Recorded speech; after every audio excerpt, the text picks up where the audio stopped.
Hola, c'est Montaigne. On se retrouve pour une toute nouvelle vidéo où on va parler matérialisme.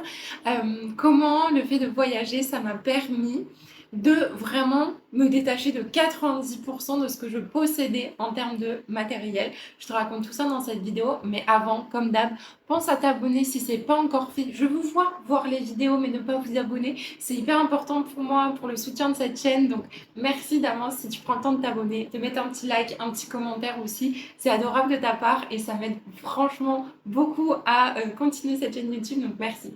Pour la mise en contexte, du coup, même avant le voyage que j'ai fait, du coup, début 2023, j'avais commencé à me détacher de choses matérielles, tout simplement parce que eh ben, j'avais déménagé. Donc en septembre 2022, je me suis séparée de mon ex-compagnon et ça a été le moment pour moi où je suis retournée habiter dans les Landes, dans une maison du coup en coloc avec 3 autres personnes. C'était trop bien. C'était vraiment une trop trop chouette expérience. Mais du coup, ça m'a demandé de pas amener tout ce que je possédais dans cette maison.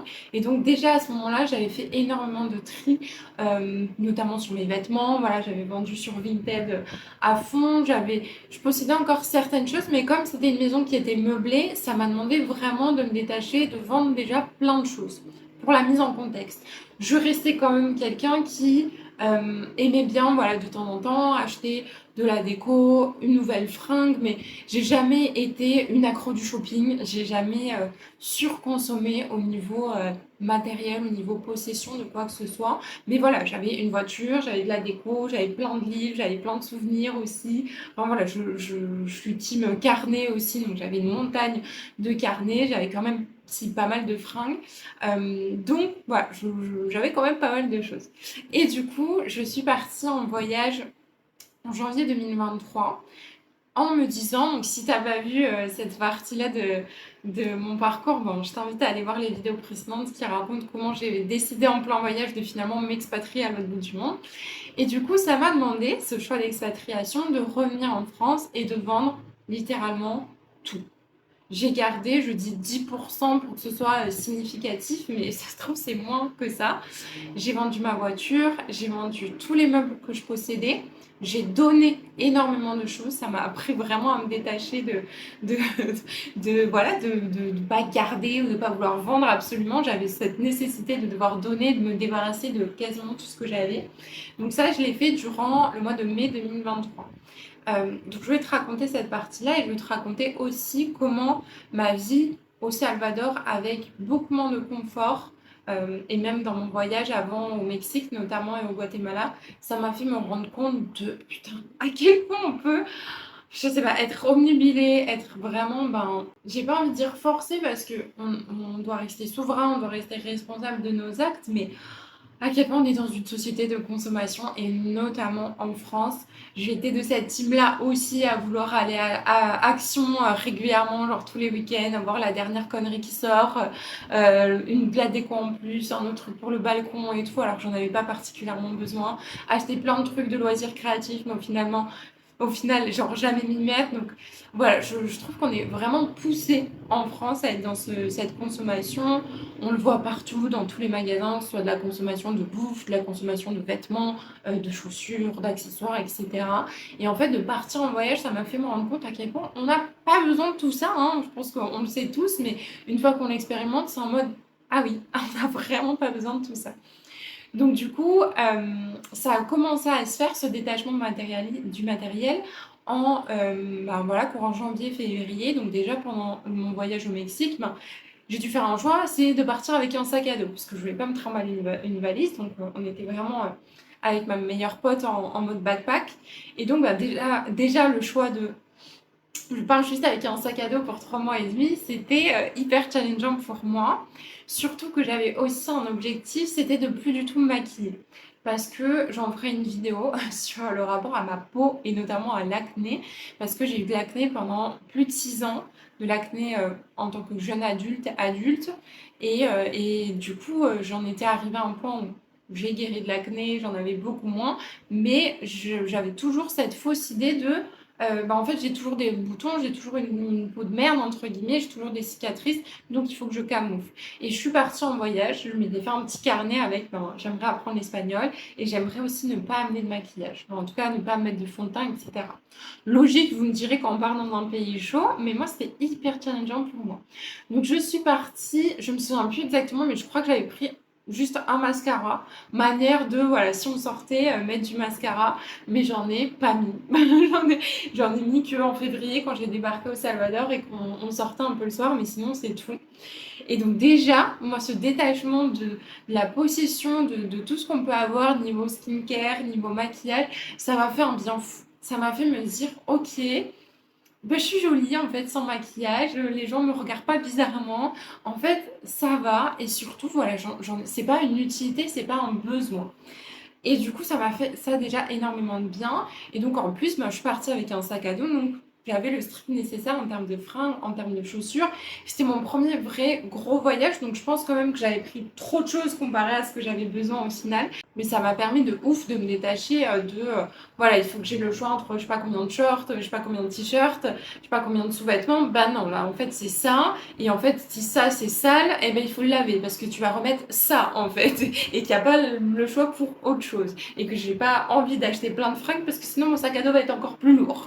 Donc ça, c'était super chouette pour moi qui est vraiment comme valeur principale la liberté, de me sentir libre d'avoir juste un sac à dos. En fait, c'est trop bien quand on se dit putain, ouais, quel soulagement d'avoir que ça, entre guillemets, de ne pas être encombré par plein d'affaires. Ça fait du bien en termes de clarté mentale aussi, il faut en parler. Mais donc voilà, je continuais à avoir toutes mes possessions en France parce que j'avais pas encore pris la décision de m'expatrier.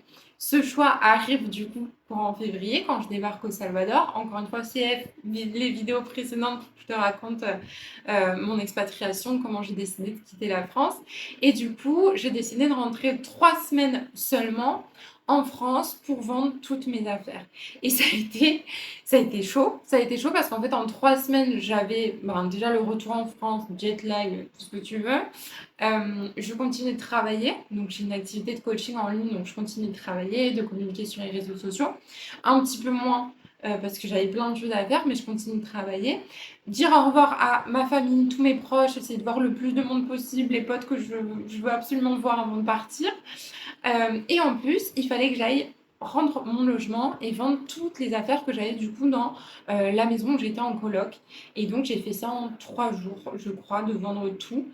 J'ai été aidée du coup par ma coloc, si tu passes par là. J'ai été aussi beaucoup aidée par ma petite maman qui est venue m'aider ce jour-là. Et en fait, c'est simple, je suis rentrée, j'ai pris tout ce que j'avais.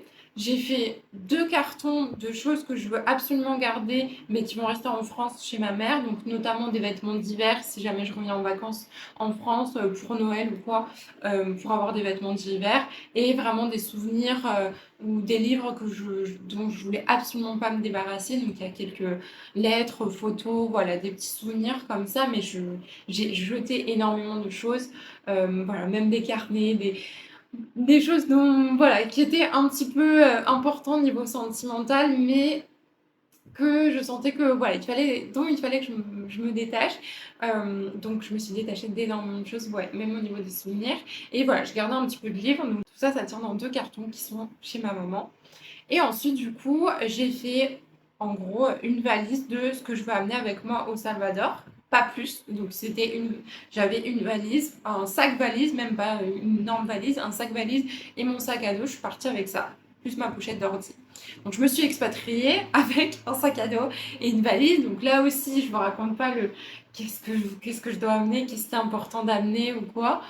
J'ai fait des choix pas très judicieux pour tout. Mais voilà, j'avais très peu de temps, donc j'ai dit, ok, ces vêtements, je les veux absolument, ces livres, je les veux, ça, j'en ai besoin pour le travail, et tout le reste, je l'ai vendu ou donné. Donc en fait, j'ai mis tout sur la terrasse qu'on avait dans la maison en coloc, et j'ai organisé pour le lendemain un espèce de vide dressing où j'ai donné énormément de choses. Où il y a même une dame trop mignonne qui est venue m'aider à donner plein de choses, tout ce qui n'était pas parti le soir, ou tout ce que j'avais pas vendu, elle l'a donné à des associations. Et voilà, j'ai vendu pas mal de choses, je me suis fait un peu de sous, mais voilà, mais je peux vous dire que je me suis sentie les jours d'après, genre, si libre, si, si heureuse de cette dépossession, de ce détachement matériel, de me dire putain, je pars avec une valise et un sac à dos. Ok, j'ai deux cartons qui restent chez ma mère, mais sinon je n'ai plus rien à moi. Voilà, j'ai vendu, donné tout ce que j'avais.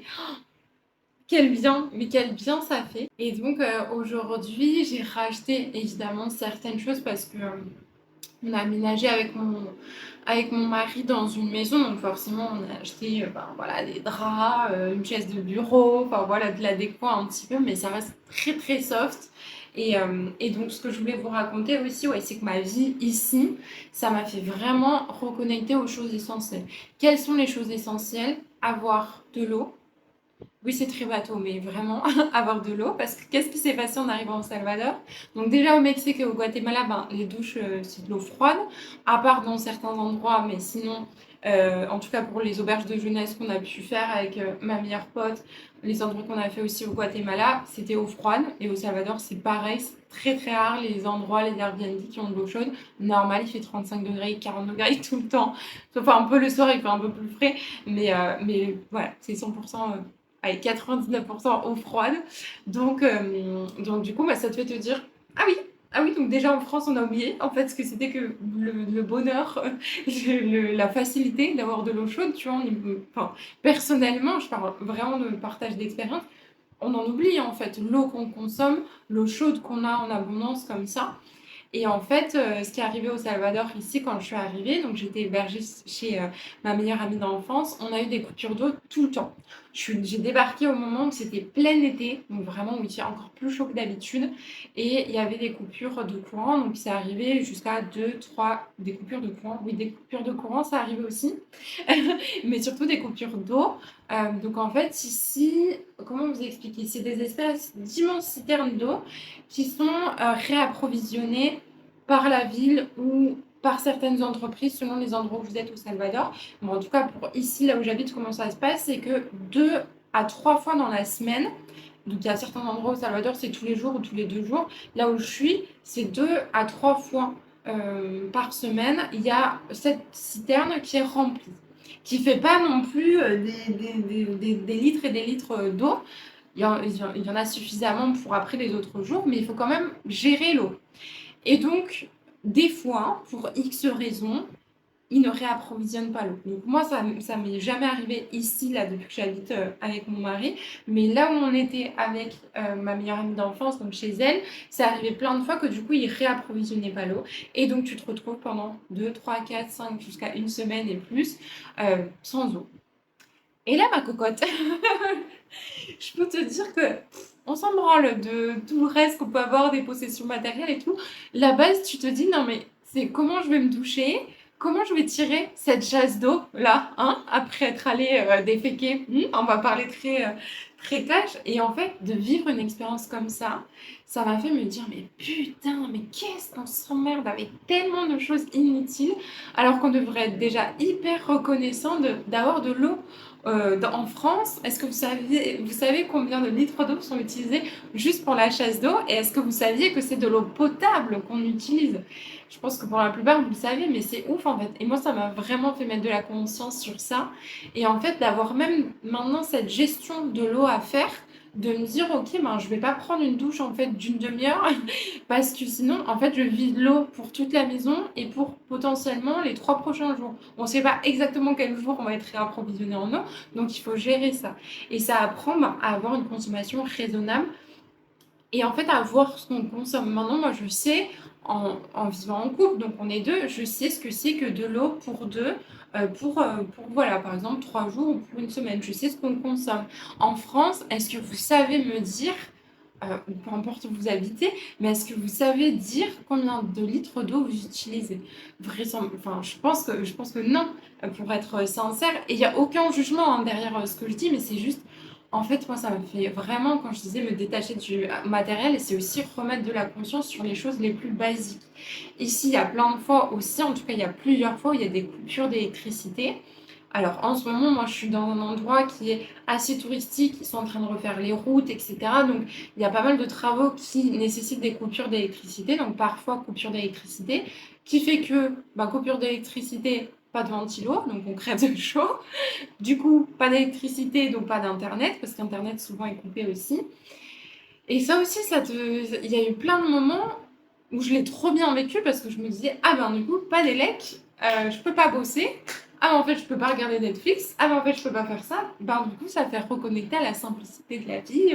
On va faire des choses connectées avec d'autres personnes. Et en fait, c'est trop cool. Donc des fois, je me dis, j'ai l'impression de vivre dans un comme si j'étais en France, mais genre à l'époque, genre vraiment comme si on était revenu mais des dizaines d'années en arrière. Et c'est un petit peu ça. J'ai vécu pendant 9 mois sans machine à laver aussi, à tout nettoyer à la main. Maintenant, j'ai une machine à laver et souvent, c'est quelque chose qu'on paye quelqu'un du coup pour nous nettoyer, pour nous laver les draps, etc. Mais pendant 9 mois, c'est moi qui l'ai fait. Et pareil, on en oublie le luxe d'avoir une machine à laver. Donc vraiment, si vous sentez que vous voulez vous reconnecter à ça, être un peu moins matérialiste, partez en voyage. Genre vraiment, partez en voyage. Alors tout dépend où vous partez en voyage et si vous prenez quelque chose genre hôtel, all inclusive, etc. Bon, bah, vous n'aurez pas forcément ce détachement matériel, mais de vivre un peu à la route comme ça pendant des semaines, voire des mois me concernant, ça m'a vraiment apporté un bien fou et une vision de la vie encore plus gratifiante. Genre vraiment le mot c'était gratitude. C'était en mode sur mon carnet de gratitude, je mettais bah aujourd'hui on a eu l'eau qui est remplie donc je sais que j'ai de l'eau pour les prochaines semaines, que je vais pas être embêtée pour prendre une douche, je vais pas être embêtée pour tirer la chasse d'eau, pour faire la vaisselle. Comment faire la vaisselle, tirer la chasse d'eau, se doucher quand on n'a pas d'eau pendant ne serait-ce que 2 jours, 3 jours, 4 jours et plus. Je peux vous dire que ben du coup on trouve de l'eau ailleurs, on achète de l'eau du coup on trouve des stratagèmes, mais on devient hyper économe. Et voilà, là, le mot, c'est vraiment gratitude d'avoir vécu ces expériences-là. Expérience que je vis toujours. Hein. Le système de l'eau n'a pas changé. Il y a juste, ouais, c'est juste moins challengeant que quand je suis arrivée ici, mais ça reste ce système-là.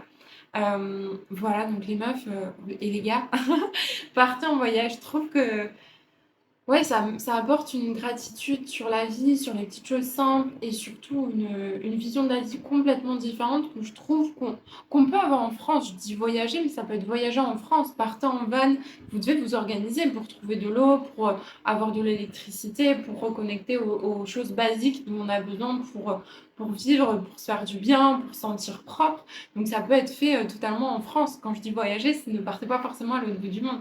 Mais de voyager dans des conditions comme ça, plus simplistes, je trouve que ça apporte un bien.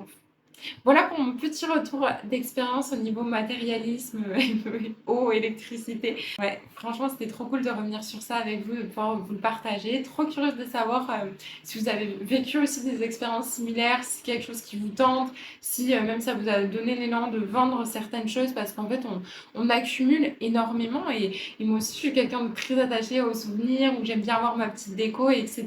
Mais souvent, on va être dans l'accumulation.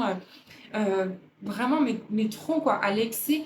Et je trouve ça chouette, ne serait-ce que d'un point de vue clarté mentale, parce que c'est pas des choses qu'on va amener avec nous dans la tombe, c'est tout ce qui est souvenirs, expériences, tout ça, ça va rester en fait à l'intérieur, et je trouve que c'est sur ça qu'on doit mettre le plus de notre focus, c'est ce qui a le plus d'importance, selon moi. Donc, trop curieuse d'avoir votre retour par rapport à tout ça. Je vous dis à demain pour une nouvelle vidéo. Prenez soin de vous. Ciao, ciao.